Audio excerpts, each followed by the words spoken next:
tirani di depan mata, nggak boleh didiamkan. Demokrasi harus diselamatkan. Mahasiswa diuji hari ini untuk kembali berteriak lantang terhadap segala macam kesewenang-wenangan kekuasaan dan tirani ini.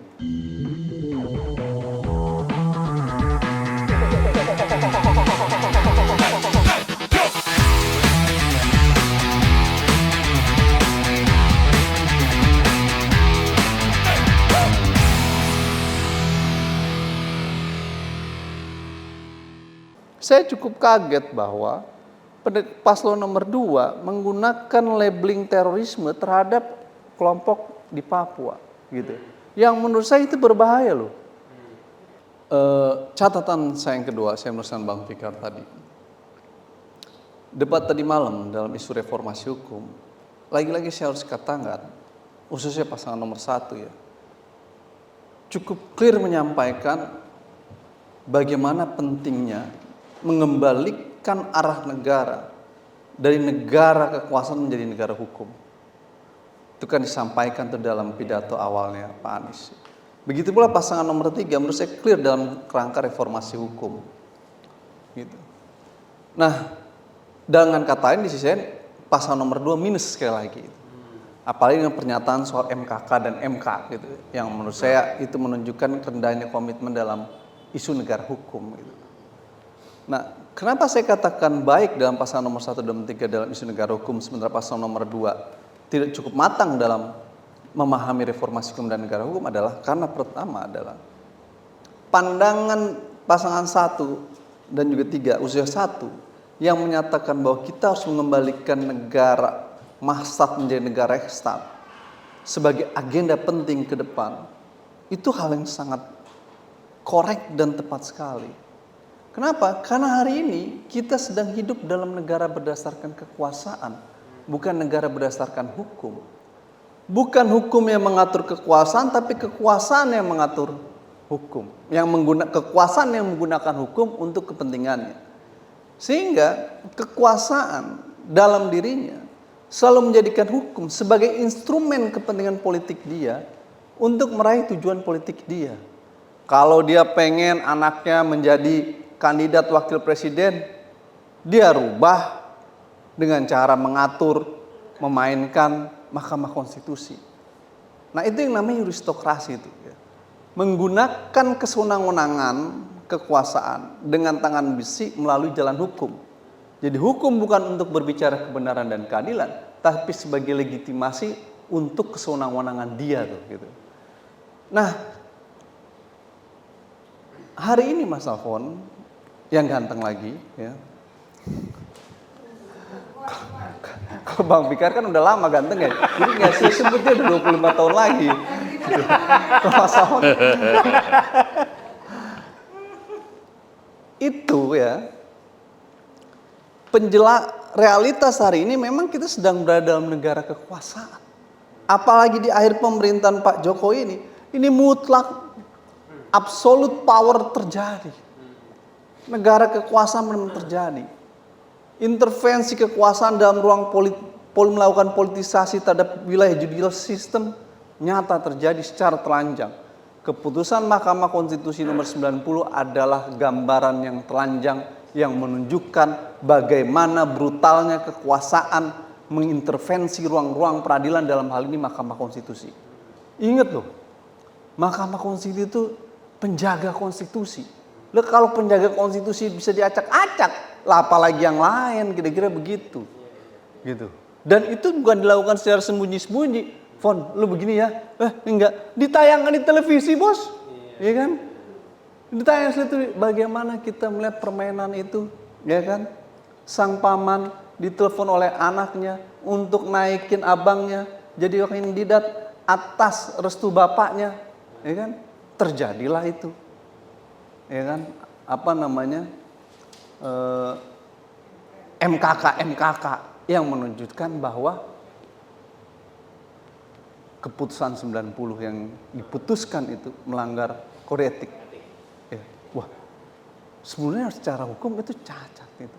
Nah, dalam konteks itu ya, saya ingin bilang bahwa pasangan nomor 1 yang menyebutkan agenda mengembalikan negara kekuasaan menjadi negara hukum, itu sesuatu yang sangat tepat. Dan begitu pula pasal nomor 3 dalam agenda reformasi hukum. Yang minus untuk pasal nomor 2, karena tidak bisa menjelaskan ketika ditanya bagaimana dengan keputusan MKK dan MK.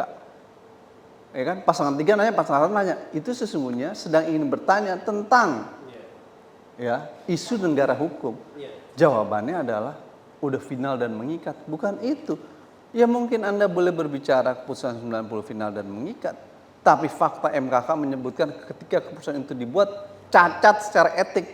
Karena melanggar kode etik. Karena ketua MK dicopot jadi ketua MK. Lah itu kan bukti nyata. Sehingga keputusan itu problem gitu loh secara hukum. Dengan kata lain, harusnya ketika ditanya, harus berani menjawab. Keputusan MKK itu cacat prosedural, ya kan? Dan memiliki masalah secara prosedural, gitu ya. Bukan berdalih bahwa keputusan 90 sudah final dan mengikat, lari dari persoalan pertanyaan MKK dan MK. Kenapa lari? Karena kalau dijawab, yang kena nanti wapresnya sendiri, ya kan? Jadinya nggak dijawab dah. Bola mantul ke dirinya sendiri, dor, ya kan? Nggak bisa dijawab, gitu. Kalau dijawab kritis, wah keputusan MKK cacat prosedural, nggak bener. MKK nggak bisa dijawab gitu. Cara jawabnya adalah, tapi kan pihak yang terkait juga sedang mengajukan appeal gitu terhadap putusan MKK. Nggak itu, nggak ada nih narasi. Kalau ada profesor hukum hari ini yang menyetujui bahwa keputusan MKK itu ya MK itu salah, gitu. Saya rasa perlu kita gugat kandidat gelar guru besarnya gitu. Hampir semua guru besar setuju bahwa keputusan MK itu yang menyatakan telah terjadi pelanggaran kode etik udah korek dan tepat. Yang salah adalah keputusan 90-nya. Tapi pasal nomor 2 tidak bisa menjawab itu sehingga minus dalam pemahaman negara hukum dan reformasi hukum. Nah, ini catatan yang kedua tentang isu itu, Mas Afwan. Oke. Bang Tika.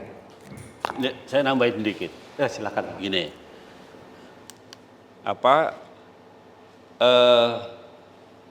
Putusan MK itu sudah sangat benar gitu. Artinya bahwa ketika Mahkamah Konstitusi menjatuhkan putusan itu ada etika yang dilanggar, ya terutama oleh Pak Ketuanya. Bahkan kan terbuka kemudian ketua itu mempengaruhi beberapa hakim juga gitu ya.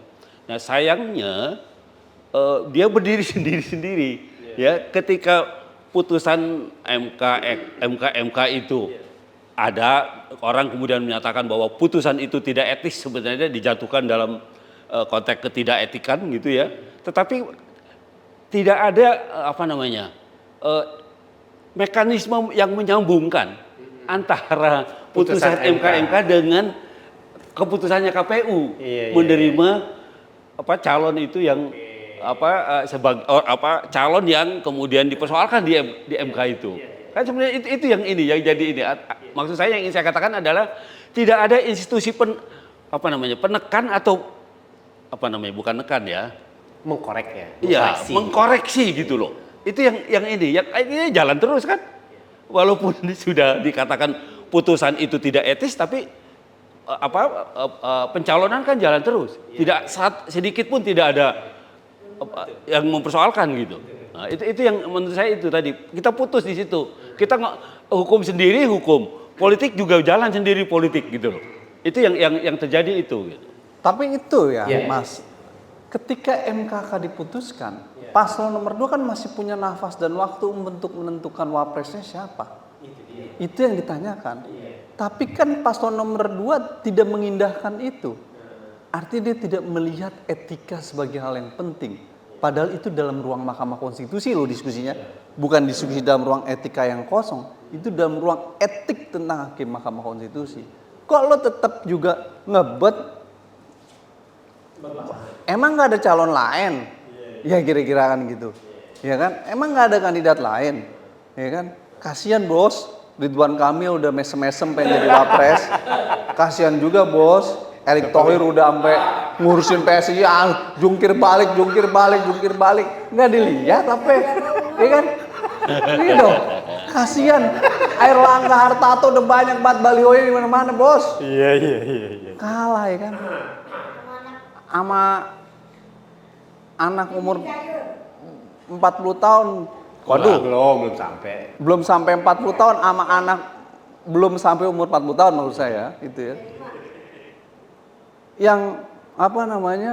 Secara rekam jejaknya belum cukup jelas apa namanya langkah-langkah dan kinerja yang sesungguhnya gitu. Baru 2 tahun di Solo. Apalagi udah menyatakan nggak akan maju presiden ya kan? Atau wakil presiden. Tapi kan bohong, maju juga ya katakan. Ntar nggak enak sama Ganjar kalau saya maju katanya kan gitu. Maju juga ya kan. Nah, jadi ya ini saya anggap ini kayak dagelan gitu loh. Pasangan nomor 2 ini mau apa sih? MKK udah menyatakan, MK udah menyatakan melanggar kode etik, harusnya itu menjadi alarm. Oh, etika itu hal penting loh, iya kan? Iya kan? Oleh karena itu ini nggak bisa dipaksakan, tapi tetap maju.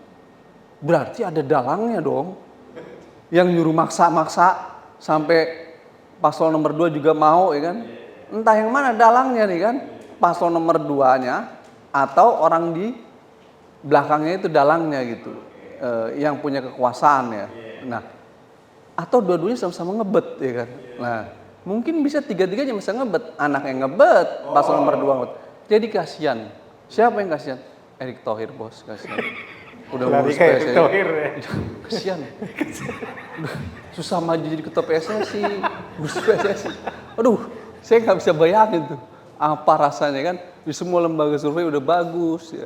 Ridwan Kamil juga udah berharap dipanggil, ya kan, dan ngomong nanti ya minggu depan insya Allah ada keputusan apa namanya yang mengagetkan kalau nggak salah di media.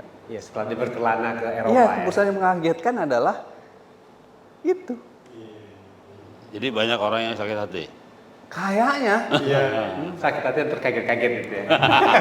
sakit hati, terkaget-kaget, terus jadinya kok begini sih, kok begitu sih, ya. Sebaiknya kita nonton Upin dan Ipin aja kalau gitu ceritanya, Mas Alfon. Tapi begini, Bang Fikar, Pak, apakah nggak ada gitu kan yang menyambungkan itu? Setahu saya, yang menyambungkan antara putusan 90 MK sehingga itu penetapan KPU gitu ya. Kan sebenarnya ada namanya DPR RI gitu ya, yang terdiri dari partai politik semuanya, di mana peraturan KPU yang memberikan landasan hukum bagi seorang ingin terdaftar gitu kan sebagai pasangan calon itu harus sesuai dengan putusan 90. Tapi kan di dalam konsultasi itu tidak memasukkan putusan MK yang menyatakan bahwa keberlakuan, ini kita ngomong keberlakuan hukum gitu Bang ya, dari putusan MK itu terdegradasi sebenarnya gitu kan. Itu harusnya harus dikesampingkan gitu kan. Nah, ini ada DPR nih gitu kan. Tapi kan dikatakan ya udah nggak apa-apa, dibuat aja peraturan KPU yang pengganti 19 ini menjadi peraturan KPU nomor 23 tahun 2023 gitu kan. Ada dia di situ gitu kan. Nah, apakah di situ bisa dikatakan ada kesalahan dari legislatif juga? Sehingga yang namanya peraturan KPU 19 itu berganti menjadi peraturan KPU 23 tahun 2023 gitu kan. Sehingga mengesahkanlah gitu ya. Penetapan pasangan calon 1, 2, dan 3 itu menjadi pasangan calon. Itu kira-kira. Gimana Bang Fikar? Ya, nomor 1, peristiwa itu menggambarkan bahwa memang politik itu masih menghegemoni hukum. Maksud saya, yang ingin saya katakan adalah bahwa politik itu masih sangat berkuasa, masih bisa mendominasi seluruh kehidupan, ya termasuk hukum. Ya kan tadi saya katakan tidak ada institusi penyambungnya gitu. Di satu sisi ada putusan Mahkamah Konstitusi yang menyatakan bahwa sebenarnya putusan itu cacat gitu ya, paling 3 cacat etik gitu ya. Tapi dia sebagai keputusan tetap eksis gitu loh. Putusan MK itu yang nomor 90 sebagai keputusan dia tetap eksis. Gitu. Aneh jadi Bang ya. Iya. Tindakannya itu melanggar etik, tetapi yang produk dari tindakannya itu Tidak oke, dibatalkan kan? gitu. Nah itu maksud saya. Mestinya ketika itu ada putusan etik, ya seharusnya Mahkamah Konstitusi juga atau siapapun bisa mendorong supaya Mahkamah Konstitusi membatalkan putusannya awal gitu. Mestinya itu yang bisa dijadikan. Nah, karena itu tidak membuat kebingungan, bukan kebingungan. Maksud saya saya bukan tidak menganggap KPU ya. Dia juga pasti pikirannya seperti itu. Sepanjang putusan Mahkamah Konstitusi itu tidak dibatalkan, ya dia akan sahkan itu susunan calon yang seperti sekarang ini, yang meskipun umpamanya calon nomor 2 itu ada cacat etisnya gitu. Nah itu dia nggak akan berani umpamanya membatalkan atau meminta supaya diganti apa segala macam, itu nggak akan. Pastilah itu nggak akan berani, karena KPU sendiri kan bagian dari kekuasaan politik sebenarnya kan, gitu. Nah karena itu dia tidak akan berani. Nah karena itu menurut saya harus ada mekanisme lagi yang bisa memaksa bahwa putusan etik itu juga harus juga merubah putusan Mahkamah Konstitusinya. Mestinya seperti itu gitu. Ya jadi bahwa hukum itu memang menjadi panglima gitu. Tetapi itu tadi hukum itu bisa dijadikan alat bagi politik untuk memperpanjang kekuasaan atau untuk melanggengkan kekuasaan dan sebagainya gitu. Tetapi yang ingin saya katakan adalah harus ada juga mekanisme hukum yang bisa memotong itu gitu. Ini kan seolah-olah kita terpisah gitu antara etik dengan produk yuridis gitu, dengan hukum gitu. Nggak ada sambungannya gitu. Ya boleh. Artinya gini, setiap hari putusan pengadilan itu ada berapa puluh di Jakarta ya kan? Kita nggak tahu bahwa putusan itu juga lahir karena suap, karena sogok, dan banyak gitu. Tetapi sepanjang belum ada mekanisme yang bisa memotong itu, ya saya kira majelis kode etik itu juga antara ada dan tiada gitu. Maksud saya antara perlu dan tidak perlu. Buat apa sih kode etik kalau putusannya bisa jalan terus semuanya seperti itu? Ya. Nah menarik nih kalau misalnya bahwa mestinya antara perbuatan dengan produk itu linear Bang ya. Ketika perbuatannya itu salah, produknya harusnya dikatakan salah kan gitu kan. Kotor di hulu, di hilir gitu Bang ya. Artinya sampai ke hulu pun juga kotor kan begitu kan. Itu nggak bisa dipakai. Kalau dalam prinsip pidananya fruit the poison tree Bang ya. Kalau misalnya buah yang berasal dari pohon yang beracun itu jangan dimakan. Pasti itu beracun kan gitu kan. Nah, sekarang pertanyaannya begini nih. Secara konsep hukum tadi kan Pak Al udah banyak cerita tuh Pak Al gitu ya. Bagaimana itu bisa disambungkan gitu ya? Karena memang gitu kan, kalau di peradilan ketika produk hukum di pengadilan umum, PT UN, agama itu tidak mempengaruhi kode etiknya gitu kan. Kan gitu kan. Kode etik ya putusan-putusan gitu. Itu gimana cara untuk menyambungkan itu? Ini pertanyaan dari Bang Fikar nih yang kita ini elaborasi yang sebenarnya bisa juga kita mau bilang ke depan kan, apa sih bentuk reformasi hukum yang bisa dilakukan di sektor peradilan gitu. Kira-kira Pak Al bisa membantu tuh apa yang bisa dilakukan ke depan. Karena begini juga, ini problem normatif sebenarnya kan. Nah problem normatif kadang-kadang itu tidak menjawab problem faktual kan gitu. Sama juga gini juga Bang. Ada teman-teman itu menggugat SK KPU terkait dengan penetapan pasangan nomor 2. Kan gitu kan. Itu masyarakat atau rakyat tidak diperbolehkan atau tidak mempunyai legal standing untuk menggugat. Karena apa? Yang hak boleh menggugat itu hanyalah satu pasangan calon, partai politik, dan peserta dari penetapan itu sendiri. Rakyat yang nggak ada gitu. Sementara yang pemilu ini sebenarnya dampaknya kepada rakyat kan gitu kan? Nah, ketika dampaknya kepada rakyat dan kemudian rakyat merasakan itu udah nggak benar gitu kan, ini nggak ada ruang gitu kan. Nah ini kan artinya ada keterbatasan dalam norma-norma hukum untuk menjawab fakta-fakta gitu kan, atau realistis. Dalam artian kan sekarang kata Pak Aal tadi, yang ganteng Dari dulu. terima kasih. Dulu lebih ganteng dia, sebelum kurus. Nah, Untuk memanusiakan hukum sebenarnya gitu. Ini kan menarik seperti yang dikatakan Prof. Cip ini kan, hukum itu sebenarnya untuk memanusiakan gitu kan. Jangan sampai ini hukum mentang-mentang lo menang di hukum kemudian lo pakai aja tuh hukum, kan begitu kan? Sorry, ini bukan salah satu calon, karena salah satu calon bilang begitu, bersembunyi di dalam putusan hukum gitu. Gimana Pak Al? Ya kalau yang tadi Pak Alfon, kan banyak tuh pernyataan Pak Alfon. Sidang kode etik sudah memutuskan, iya. Pertanyaannya mau dibawa kemana barang ini? Iya. Hampir sama dalam kasus ketika Pak Prabowo dicopot dari Mahkamah Dewan Kehormatan Militer, kan juga berbicara etik. Oke. Prabowo dicopot karena diduga terlibat penculikan, lalu kemudian dicopot jabatannya. Oh, dicopot jadi seorang jenderal itu bukan main-main loh, tentara. Itu menyakitkan gitu. Dan itu bukan menyakitkan, itu sesuatu yang masalah serius. Tapi kemudian apakah kemudian hasil sidang kode etik itu nggak bisa dipakai untuk proses hukum lebih lanjut? Bisa. Dengan apa? Memajukan ke dalam satu peradilan umum terkait dengan kasus penculikan atau kasus pengadilan hak asasi manusia, ya kan? Nah dalam kasus MK bagaimana?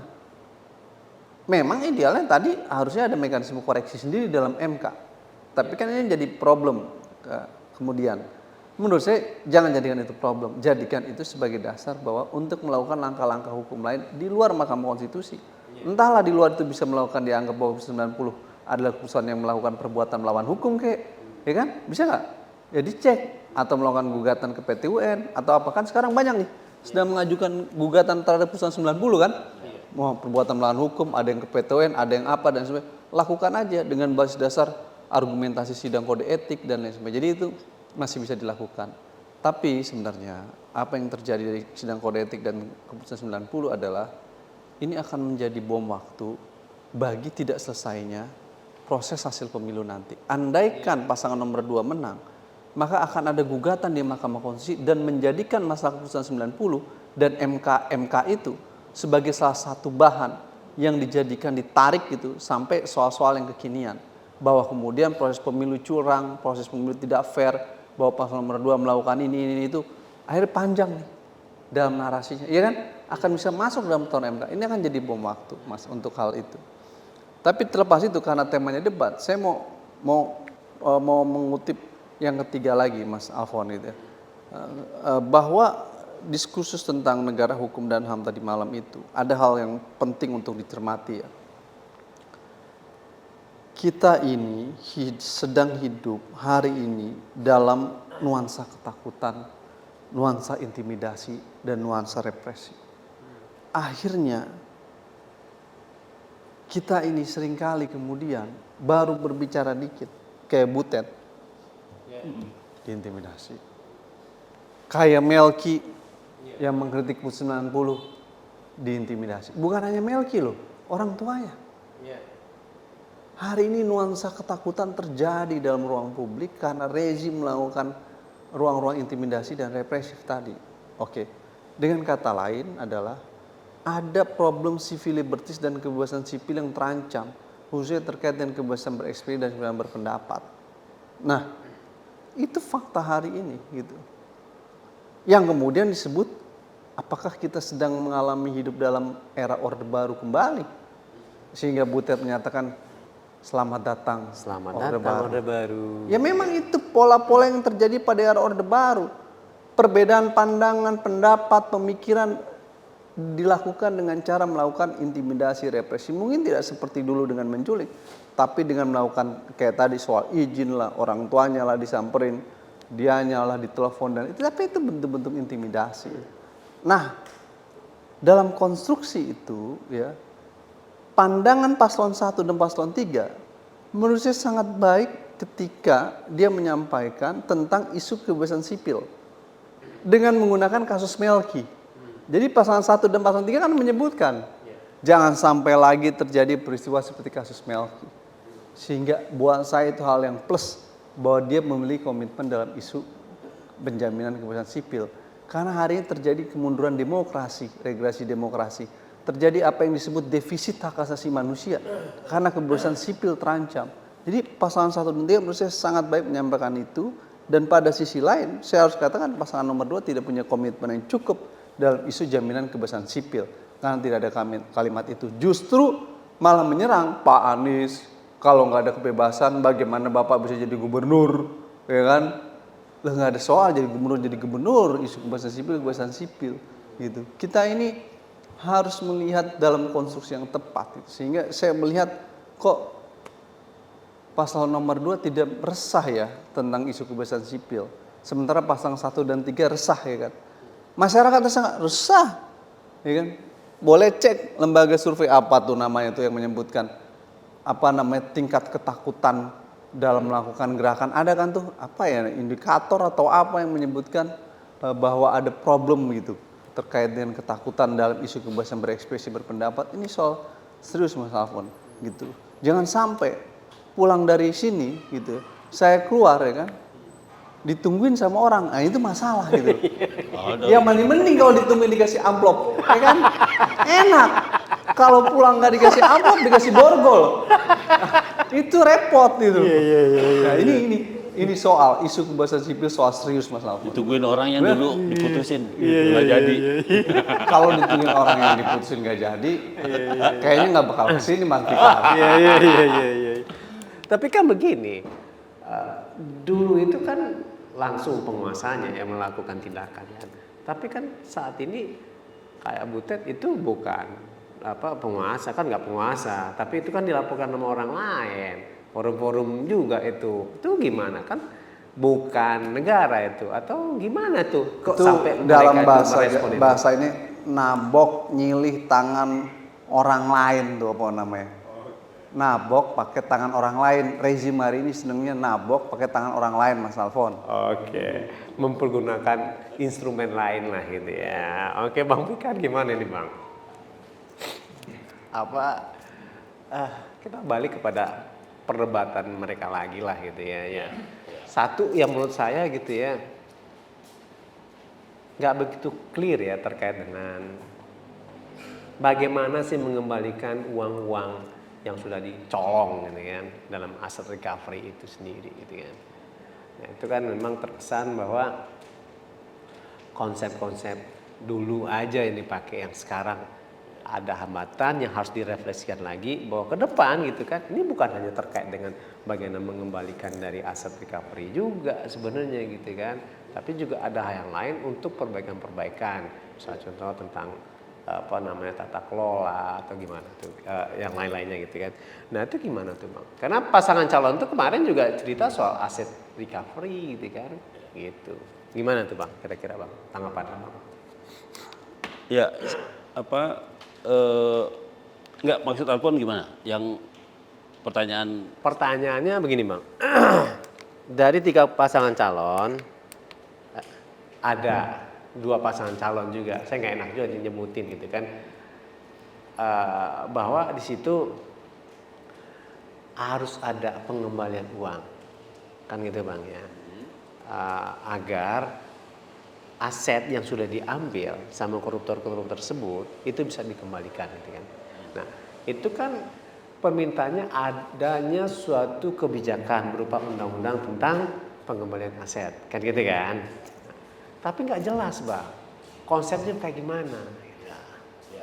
Nah itu kan sebenarnya kan nggak clear tuh dalam konteks bagaimana implementasinya ke depan. RUU perampasan aset maksudnya. Ya, makanya itu. Ya oke. Ya nggak makanya gini, maksud saya dalam konteks negara hukum gitu ya, maka kebijakan apapun ya dia harus menjadi bagian dari pengembangan hukum itu sendiri atau bahkan menjadi hukum itu sendiri. Dalam konteks umpamanya tadi perampasan aset ya. Sebenarnya kan begini. Kalau kita baca kalau kita baca konsepnya gitu ya, sebenarnya juga tidak keluar dari yang institusi yang udah ada sekarang. Sebenarnya itu eksekusi sebenarnya. Ya, kalau pakai bahasa yuridis ya, bahasa perkaranya itu, bahasa litigasinya, perampasan aset itu sebenarnya eksekusi sebenarnya. Eksekusi dari satu aset yang sebenarnya secara hukum memang sudah harus dieksekusi gitu. Ya. Nah, itu yang ini. Nah, karena itu kemudian perampasan aset itu juga harus melalui ada mekanisme hukumnya.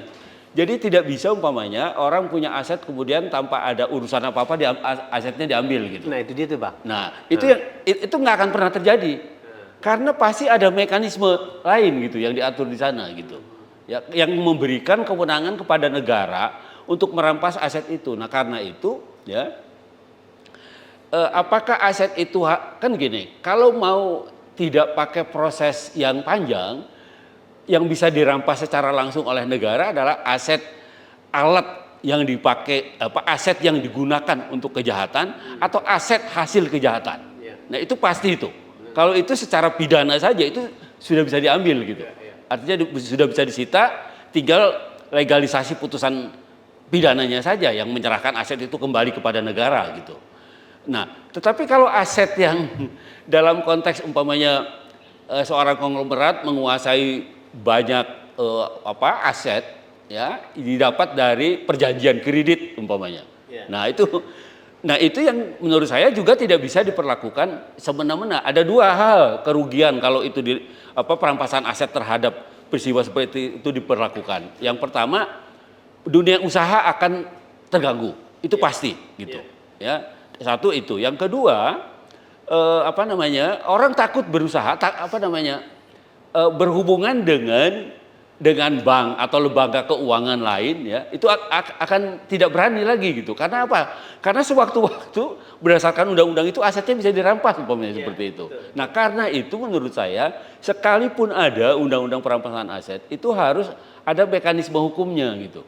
Artinya ada kewenangan yang diberikan kepada negara untuk merampas aset seseorang itu juga harus didasarkan pada putusan-putusan hukum yang memang bisa dilakukan gitu. Maksud saya bisa menjadi dasar untuk melakukan perampasan itu. Jadi tidak ada yang sewenang-wenang kalau menurut saya. Tetap dalam kerangka mekanisme hukum begitu. Iya. Nah, yang ini nih yang disebutin nih tadi malam, kemarin malam lah gitu kan. Harusnya kan ini dijelasin juga karena ada beberapa contoh masalah juga terkait dengan penggunaan pasal 19 dan kemudian setelah itu mereka banyak menyatakan bahwa yang disita ini sebenarnya nggak ada kaitannya dengan dugaan tindak pidana itu gitu kan. Dan kemudian hasil sita yang menyebabkan orang menjadi berpikir seperti Bang Fikar, malas gue jadinya investasi di sini gitu kan. Orang main ambil aja gitu kan. Nah, yang begini-begini sebenarnya kan nggak hanya berbicara tentang politik hukum pidananya juga gitu kan, tetapi terkait dengan bagaimana perampasan hak milik orang gitu kan. Ini masuk dalam konteks hak asasi manusia juga gitu. Nah, ini sih sebenarnya yang nggak dijelaskan lebih jelas sebenarnya gitu. Waktunya kurang Mas Alfon. Ya, betul. Sama metodenya. Iya, waktu dan metode ya. Tapi paling tidak sih sebenarnya Ke depan harus ada perbaikan. Betul, perbaikannya di situ sebenarnya agar bisa terjelaskan lebih baik lah, ada tanya jawab lah. Mungkin lebih baik nggak perlu ada ambil pertanyaan dari panelis, dari tim. Mereka aja suruh buat pertanyaan masing-masing. Nah, debat di antara mereka tentang isu mereka ya kan, sampai capek dah.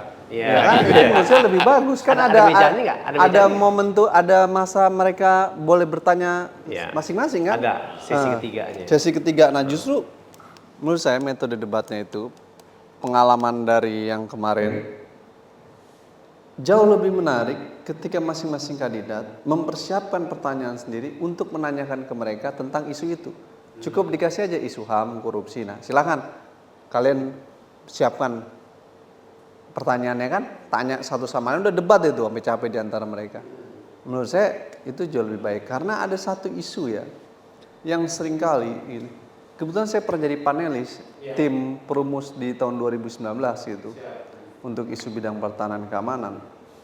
Agak rumit ketika panelis itu merumuskan dalam pandangan yang berbeda-beda tentang jenis pertanyaannya. Gitu. Walau di situ banyak profesor dan lain sebagainya gitu. Saya waktu itu belum udah doktor, tapi mondok di kantor waktu itu. Iya, tapi Nah, kan sekarang udah kandidat dokter ketika itu kan. iya, masih Chan gitu. Iya, Chan. Masih Chan. Sekarang udah dokter Mas Alfon. Iya, Pak. Mondok di kantor maksudnya. Nah, apa yang saya ingin katakan adalah ketika metode debat dibiarkan dengan dia mempertanyakan sendiri. Ini karena udah jam 2 Mas Alfon, saya tadi kan izin jam 2 seperempat saya cabut ya. Pertanyaan paslon nomor 3 kepada nomor 2 yang dipertanyakan secara bebas tentang kasus penghilangan orang secara paksa kepada paslon nomor 2, menurut saya harus akui, saya apresiasi ada pertanyaan itu. Kenapa?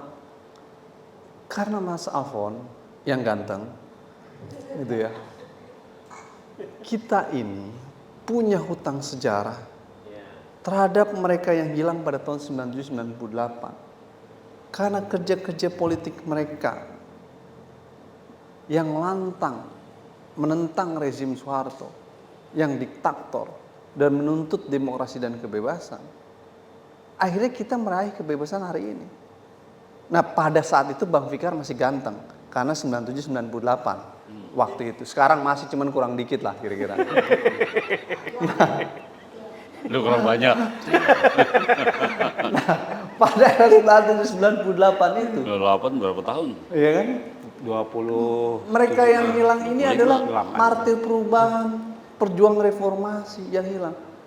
Sekian lama mereka demo di depan istana melalui aksi Kamisan dalam ratusan kali menuntut tanggung jawab negara, nggak ada keadilan. DPR membuat pansus penghilangan orang, rekomendasinya membentuk pengadilan orang hilang, presiden nggak melanjutkan. Oke. Komnas HAM memanggil paslon nomor 2 pada tahun 2006, nggak datang ke Komnas HAM. Day by day, hari demi hari, ibu-ibu korban hidup dalam harapan dan doa. Ingin anaknya kembali pada sisi lain, pada satu sisi, dengan hidup dan selamat. Tapi pada sisi lain juga ada pesimisme. Ya kalau paling tidak saya tahu di mana kuburan anak-anak saya. Hal yang paling menyakitkan dari seorang ibu adalah ketika kehilangan anak, tapi tidak tahu status anaknya hidup atau mati. Jadi tidak tahu kuburannya di mana kalau sudah mati. Itu menyakitkan. Menanti dan menunggu atas sebuah ketidakpastian akan anaknya yang hilang, itu menyakitkan. Ditambah lagi tidak ada justice dan keadilan, peradilan yang nggak dibentuk, itu tambah menyakitkan. Lebih menyakitkan kalau mereka-mereka yang mengklaim sebagai aktivis 98 menyatakan kasus itu udah selesai. dan Itu mentiadakan hak untuk meminta lagi gitu ya. Ya, dan dia bekas anggota Komnas HAM juga. Berarti selama dia jadi anggota Komnas HAM nggak pernah baca kasus penghilangan orang secara paksa laporannya tuh, yang secara jelas sudah menyebutkan penghilangan orang secara paksa pelanggaran HAM berat. Belum minum. Kayaknya. Belum minum air putih ini. Menurut saya belum makan onde-onde dia. Jadinya begitu. Kalau udah makan onde-onde beda. Nah, ini Mas Alfon, isu yang strategis karena kita punya hutang. Tema ini harus masuk dalam debat kandidat. Tapi kan tema ini nongol dari paslon nomor 3 ya kan. Bukan dari panelis kalau tidak salah ya kan. Bukan dari ngambil dari itu. Artinya saya mengapresiasi itu. Sangat. Problemnya paslon nomor 2 beban dan berat bingung menjawab soal ini. Harus ditanya berkali-kali, apakah Anda akan membentuk pengadilan HAM? Apakah Anda akan mengembalikan orang hilang? Jawabannya, ya. Kan wakil presiden Anda, calon wakil presiden Anda yang bertanggung jawab dalam isu penyelesaian orang hilang, kasus pelanggaran masa lalu dan non yudisial kan dia Menko Polhukam. Tapi dia lupa, Menko Polhukam itu bosnya presiden. Nah, presiden itu punya anak namanya Wapres loh, dan mukul diri lu sendiri dong. Iya kan? Yang bertanggung jawab dalam menyelesaikan ini ada di presiden, bos. Kalau presidennya berani, kenapa berkas antara kasus penghilangan orang dari komisi Komnas HAM kejaksaan kesetrikaan. Komnas HAM ngirim kejaksaan, balikin lagi. Komnas HAM berikan jaksa, balikin lagi. Udah kesetrikaan. Kenapa? Karena nggak ada political will dari presiden. Kalau presidennya punya will yang baik, ada rekomendasi DPR membentuk pengadilan ad hoc untuk pengadilan orang secara paksa. Ada penyelidikan dilakukan Komnas HAM sudah menyebutkan pelanggaran HAM berat. Berkas sudah dilemparkan kejaksaan. Kalau punya politikal yang baik, Presiden Jokowi akan bilang bentuk pengadilan HAM ad hoc orang hilang. Ingat loh ya. Ya. Pak Jokowi tahun 2014 itu ketika campaign, Wiji Tukul itu teman saya, teman anak saya, ya kan? Ingat loh, dia ngomong itu ada di semua media, dia ngomong itu. Hari ini trending di TikTok soal isu itu. Pak Jokowi pernah menyebutkan Wiji Tukul juga saya akan cari. Mana? 10 tahun. Bukannya dicari, malah berpasangan mereka yang diduga kuat terlibat dalam kasus tersebut. Jadi pertanyaan paslon nomor 3 dalam isu itu menurut saya sangat baik. Dan paslon nomor 2 tidak bisa menjawab dengan clear dan juga bingung mau menjawab, mengembalikan mereka-mereka itu, menemukan mereka di mana. Plus saya akan tagih janji paslon nomor 3 yang baik tadi bahwa kalau saya akan bentuk pengadilan HAM untuk orang hilang dan menemukan mereka-mereka yang hilang itu. Wah, itu seluruh Indonesia tahu, catat itu ya, kita catat itu. Nah, kalau dia jadi, maka itu harus kita pertanyakan, harus kita tagih gitu.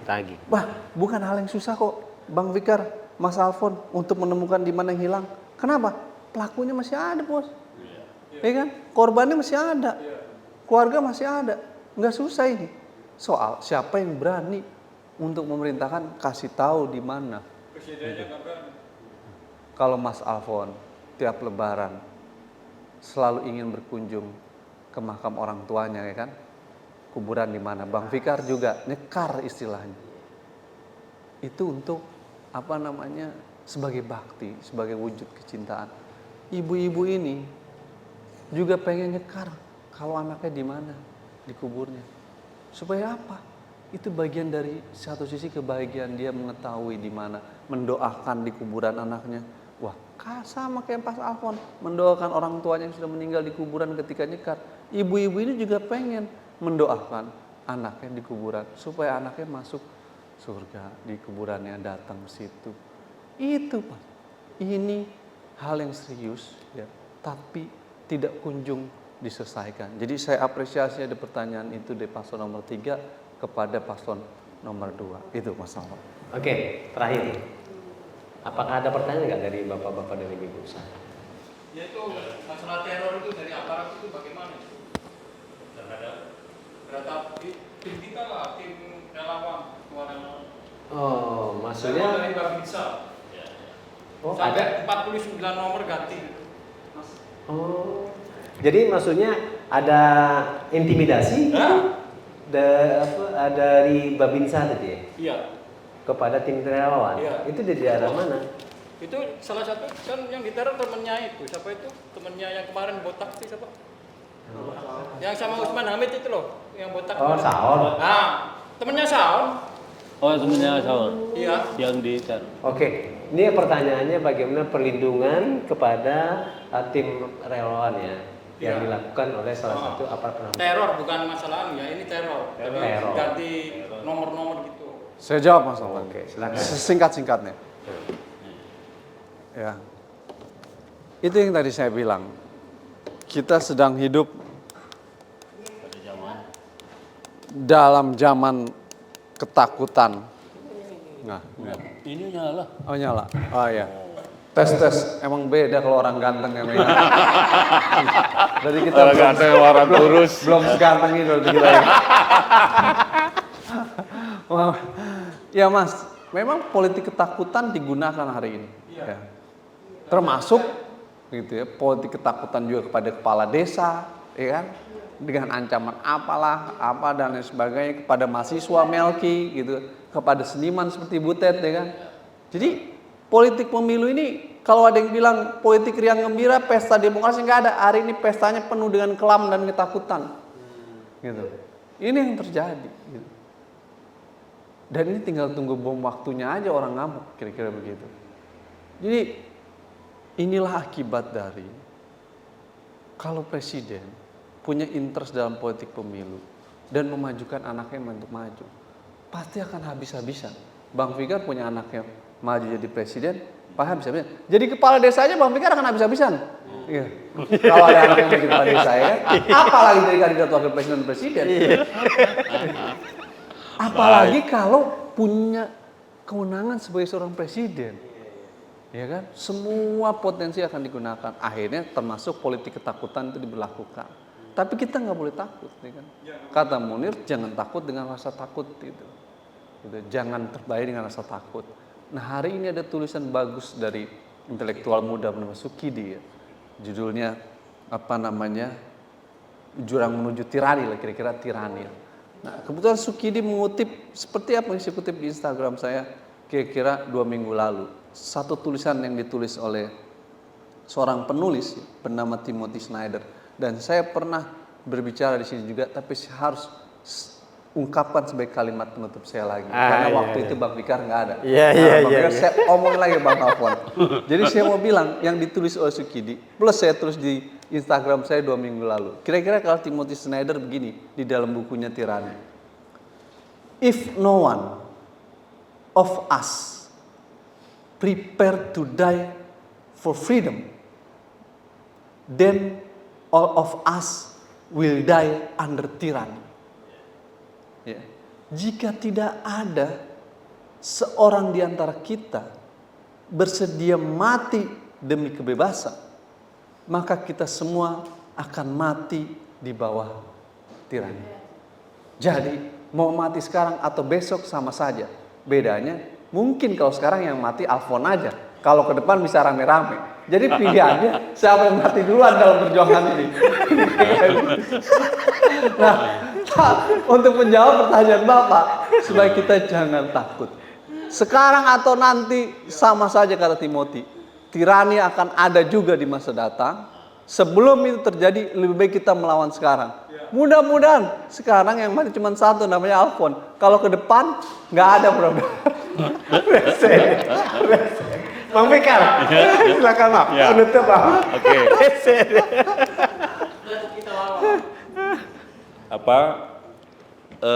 Teror itu sesungguhnya harus dilawan dengan teror juga. Maksud saya gini, satu perbuatan menjadi teror ketika orang yang diteror itu takut gitu. Karena obatnya teror itu yang nggak takut gitu loh. Maksud saya ya itu yang maksud saya harus dilawan dengan begitu gitu. Nah, itu kalau diletakkan dalam konteks psikologis gitu loh ya.